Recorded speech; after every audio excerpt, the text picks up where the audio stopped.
Marshall Island, you're where we came from, the one who made us into the people that we are. Yagwe, hello, and welcome to Ozarks RiMajel, a special KUAF Public Radio Listening Lab multimedia series about Marshall Islanders who are navigating new lives in Northwest Arkansas. I'm your host, April Brown, co-founder and COO of the nonprofit, the Marshallese Educational Initiative, or MEI, that's headquartered in Springdale, Arkansas. Our guest today is Benetick Kabua Maddison, the executive director of the Marshallese Educational Initiative. Benetick, you travel extensively, speaking to world leaders and NGOs about nuclear weapons disarmament and the devastating consequences of atomic and thermonuclear bomb tests the U.S. conducted during the early Cold War in the Marshall Islands. But first, Benetick, please describe your homeland and its location. Well, first of all, thank you for having me on the show. The Marshall Islands are located about halfway between Hawaii and Australia in the north central Pacific. Oftentimes, people will mistaken that to say it's in the South Pacific, but it's actually above the equator. The Marshall Islands, there are about 29 atolls, 5 islands, within a exclusive economic zone of 1 million square mile, so about the size of Kazakhstan or maybe the state of Alaska. So it's pretty much an ocean nation. The land is about 70 square miles, so about the size of Washington, D.C. Now, your ancestors survived for millennia prior to colonial contact. Your homelands were first claimed by Spain around the 1600s, early 1600s, and then renamed by British Captain John William Marshall before being colonized by Germany and then Japan. Before colonization, what did your ancestors call your homelands, and explain that name's significance? Yeah, so before they were called the Marshall Islands, they were actually called, and to this day we still refer to it as Island Gaynad. Island Gaynad has a very deep meaning, but if you were to break down the name, the traditional name of the islands, so the first 2 letters of Island, A-E, means ocean current.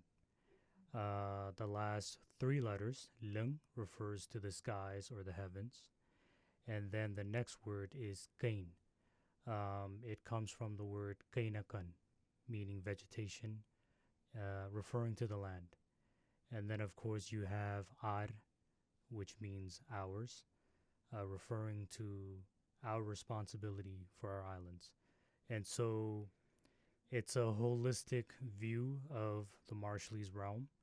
It's not just the land, but also the ocean and the sky. In 1944, U.S. military forces seized control from Japan during World War II, and soon after selected Bikini Atoll as a site for nuclear weapons tests. Could you tell us about the Bikini experience in those first years, and then what happened from 1946 to 1958? Mm-hmm. So initially, in January of 1946, the United States had already designated Bikini Atoll as a nuclear testing site. But they sent over the U.S. Navy the following month to ask the Bikinian people if they could give up their homelands for nuclear weapons development. And knowing that the Bikinians were Christian, they used the Bible as a means to convince the population to give up their homelands. And so a few weeks after that visit, they were removed from their homelands. And then about a few months later, on July 1st of 1946, the first test was conducted at Bikini Atoll, codename Able. So that's the first test, then in July, and they had a second test that basically that same month. But then things sort of ramped up over the years, right? Yeah, and so the second test also happened around the same month, Baker. And then later on, the United States began testing uh, more powerful weapons, one of them being Castle Bravo, which was the largest device tested by the United States on March 1st of 1954 at Bikini Atoll. In total, about 67 large-scale nuclear weapons were tested in the Marshall Islands, which is equivalent to about 7,200 Hiroshima bombs. And of course, that resulted in environmental destruction, numerous health issues, including cancer, and then other health issues such as diabetes, which stems from the destruction of the lands, where then people have to depend on food that's imported from the outside world. Food that American doctors, are now telling our people not to eat because it contributes to diabetes, heart disease, hypertension, and other chronic illnesses that we collectively refer to as nuclear related illnesses. And then, of course, communities are still displaced to this day. Migration started within the country,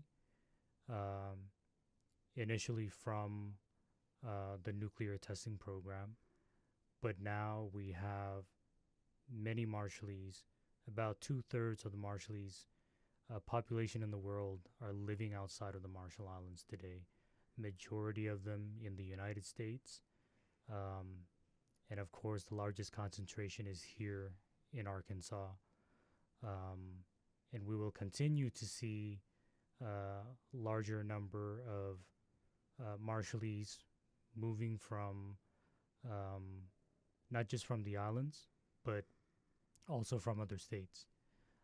States that are expensive for many families. In this case, California, Hawaii, places where Marshallese first migrated to in the 80s. All right.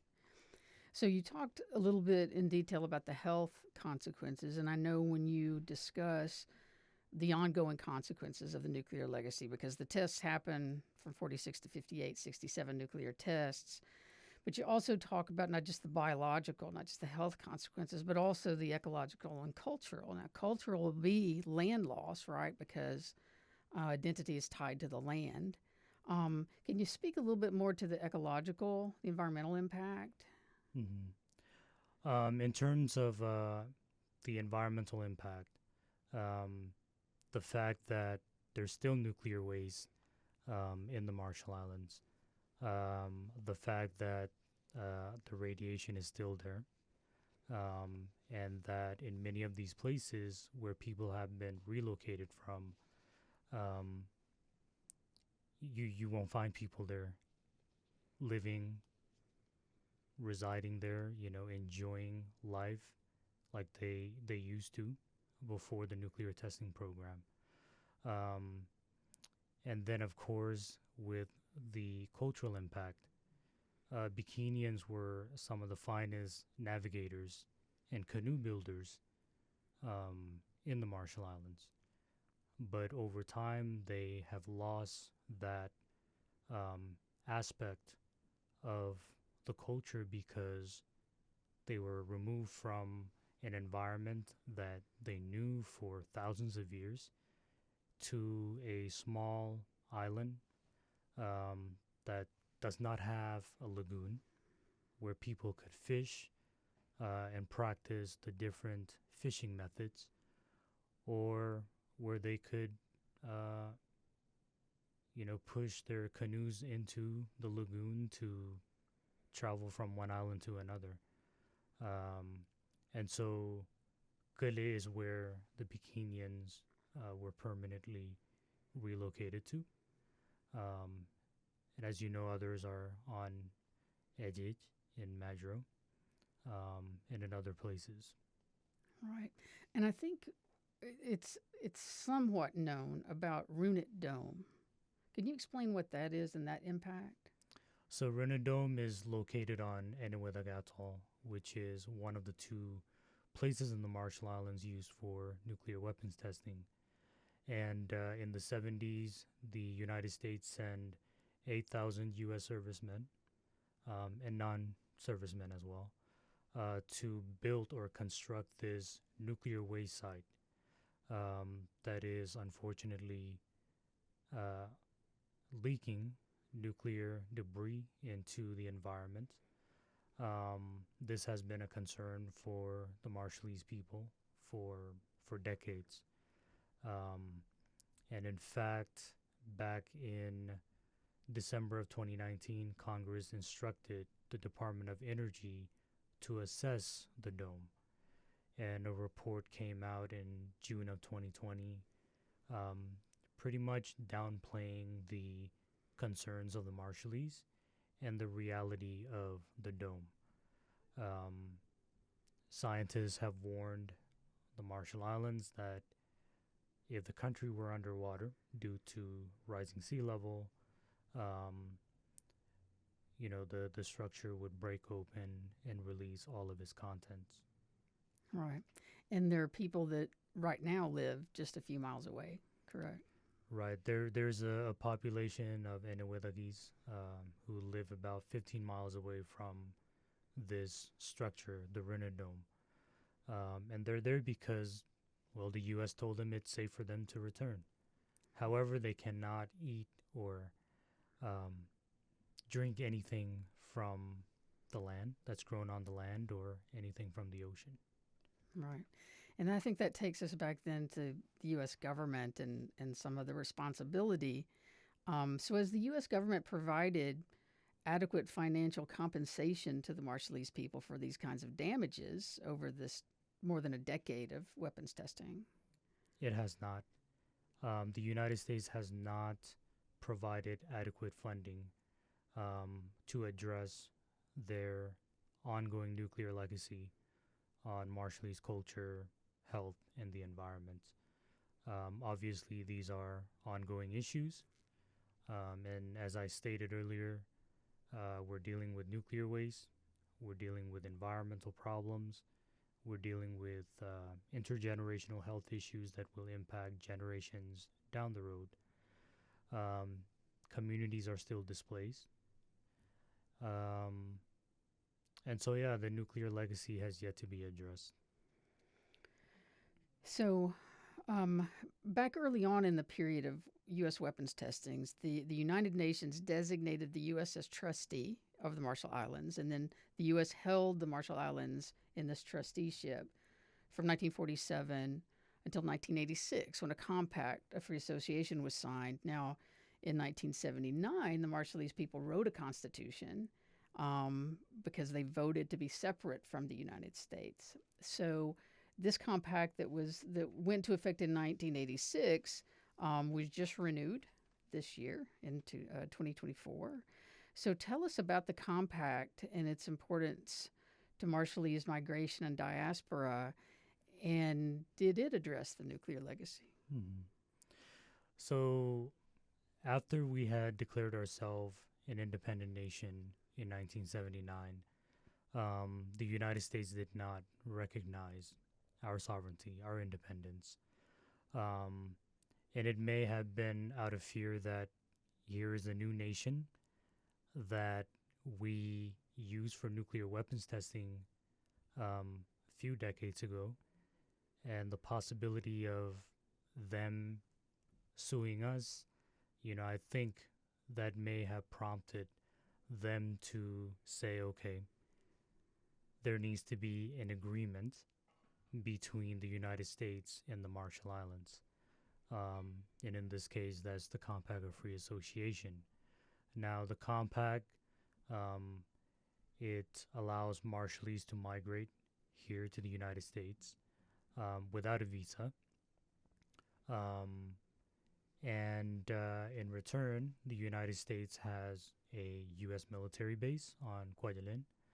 Um, and so it has military rights in the Marshall Islands. And in fact, when it comes to the defense of the country, that's the United States, the same country that um,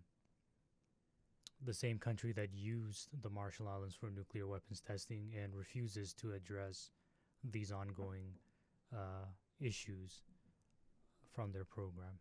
Right. And so still in 2024, the United States still denies responsibility. Is that correct? That's correct. So the United States continues to deny their responsibility to their nuclear testing program. Um, and then, we have yet to receive an official apology or an acknowledgement with serious actions to say that they'll address many of these ongoing problems. Okay. So what does the compact do? So the compact also provides economic assistance to the Marshall Islands. And then for those of us living here in the U.S., we're eligible for federal benefits, which were recently restored since 1996. And so while we are fortunate for that, it's unfortunate that it took that long to restore these benefits that we rightfully deserve. Right. And we're originally in the first compact, and then because of legislation, they were basically written out of the law. Yeah, and so we were kicked off of those in 96. But again, we have sacrificed so much. Our lands, our culture, and our bodies for the United States to be the powerful country that it is today. In fact, 55% of the total yield of all of the tests they've conducted since Trinity were in the Marshall Islands. Right, and that's with 67 weapons versus the 900 that were tested within the United States, mostly underground. But I think that shows those are very large bombs that were detonated. Yes. Right, large tests. So let's talk just briefly about climate change. You mentioned the threat there with RUNIT, but what are some of the other factors that the Marshallese people back in your homelands face? Mm-hmm.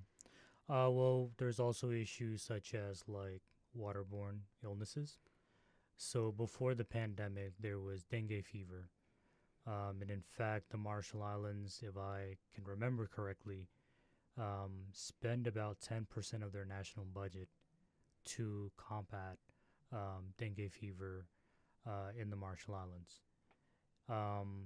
And so, of course, with the increase of temperature and the world not addressing the climate crisis, we will see similar health issues in the future. And then, of course, there's also droughts, flooding that have become more extreme and intense these past few years. And again, these are issues that the Marshall Islands alone cannot address, similar to the nuclear legacy. After all, we emit a very small amount of the greenhouse gas, and yet we'll be one of the first to let's say lose our country to rising sea level. Right now we're dealing with climate change. It's not an issue that we will see tomorrow or next week or in the future. It's something that's happening now. Right, and with the increased, just the drastic changes in temperature, and so you've got the rising seas on one hand in some areas being affected by floods, and then other parts of the islands you have drought. And with the flooding comes saltwater inundation. So you can't grow crops because people talk about sea level rise and how the lands will become underwater. But the impact of these storms will make the islands uninhabitable because of that saltwater inundation because you can't grow any crops. Yes, and when people are not able to grow crops because of the climate crisis, then they have to then move to the two urban centers, which are Ibai or Medero, for opportunities. Otherwise, they will move to the states, like most Marshallese do. Right, right.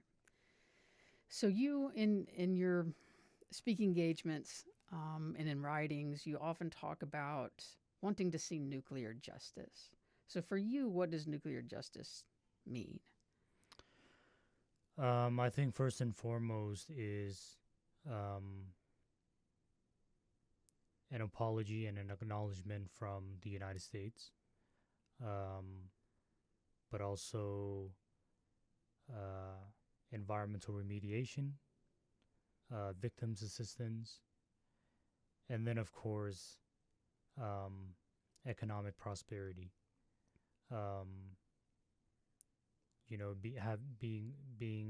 Being able to have good paying jobs, lots of job opportunities, educational opportunities. Those are things that I also consider to be nuclear justice. And then, of course, in the efforts of the Marshallese Educational Initiative, trying to promote the Treaty on the Prohibition of Nuclear Weapons, so abolishing nuclear weapons. That too is also nuclear justice. So tell us a little bit about the TPNW. So what is that exactly? So the TPNW is an international treaty that's been supported now by, I believe, 97 countries.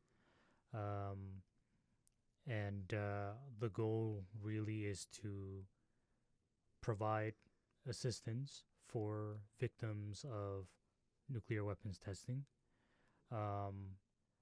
assistance for environmental remediation,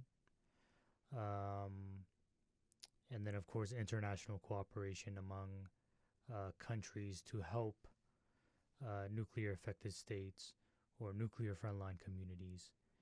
And then, of course, the ultimate goal of bringing an end to these weapons of mass destruction. Right, right. And I know that you often talk about the Marshallese people being frontline. Is everyone nuclear affected? I would say everyone is nuclear affected because all of us are affected by climate change. But when it comes to nuclear frontline, similar to climate frontline communities, we talk about communities whose lands were used for nuclear weapons testing or used for mining or milling for the development of these weapons. And so that's the difference between affected and frontline. Right, because we know even with Trinity, that affected over a dozen states within the United States, and that's not really well known. So we're pretty much all nuclear affected. But frontline are those in which weapons testing occurred or mining or milling is going on their lands. And where's mining and milling generally taking place? I mean, whose so lands? We're looking at indigenous people. And then indigenous lands are being used or were used for nuclear weapons testing. Right. Well, thank you, Benetik, for joining us today in the Listening Lab. We appreciate your time. Thank you. Marshall